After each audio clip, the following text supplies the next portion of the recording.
Good morning. So, ganito ang pag-setup ng Velcro. Okay, ito yung ating panel cover. Okay, napansin nyo may guhit yan dito sa ilalim. Yan yung sa bottom part. So, sample V4 yung akin. Pag ganyan, dito yung guhit sa ilalim. Pag ganyan nalagay. Ngayon, kung mapapansin nyo yung sa akin, meron na rin ginawang ko yung V3 ko. Ang Velcro niya dito. Yan.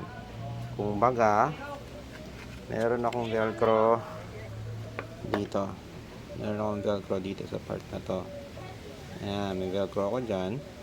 Tapos yung kabilang side ng Velcro is mismong sa panel. Okay? Tapos, ang dikit mo ganyan. Paglagay mo, yan, ganyan siya. Kali nakaganyan siya dapat. Okay? So, hindi siya gagalaw kasi may space siya dito. May space siyang maliit dito sa top para ilagay mo yung Velcro. Hindi mo na kailangan lagyan ng Velcro sa side kasi fit na yung side eh. Saktong-sakto yung haba niya. So, ang lalagyan mo lang ng Velcro is yung top.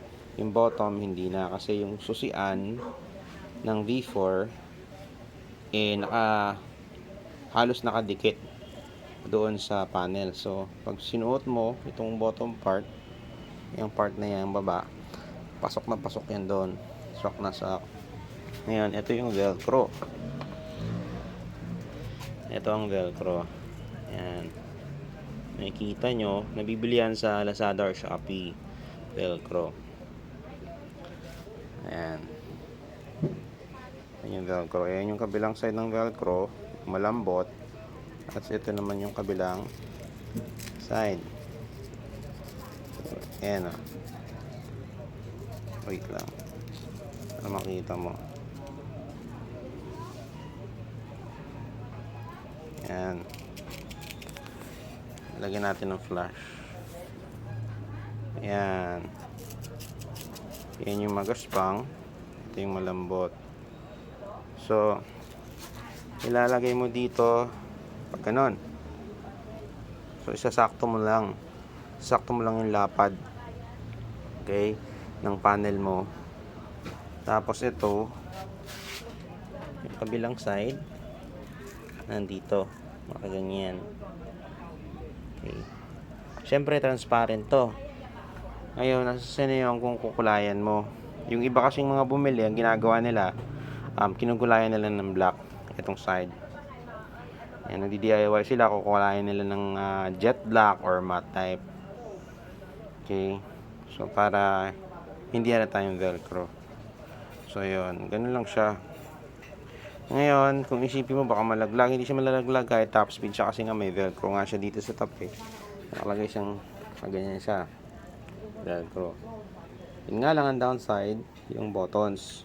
Siyempre yung buttons ng ano natin, ng engine natin na andun sa may panel. So, pwede mo siyang tanggalin kasi balik mo na lang siya para mag-set ka ng kaya i-check mo yung mismong mileage niya or yung wattage, temperature. Bago ka umalis, tanggalin mo. Tapos set mo na doon. Then, ganun lang siya.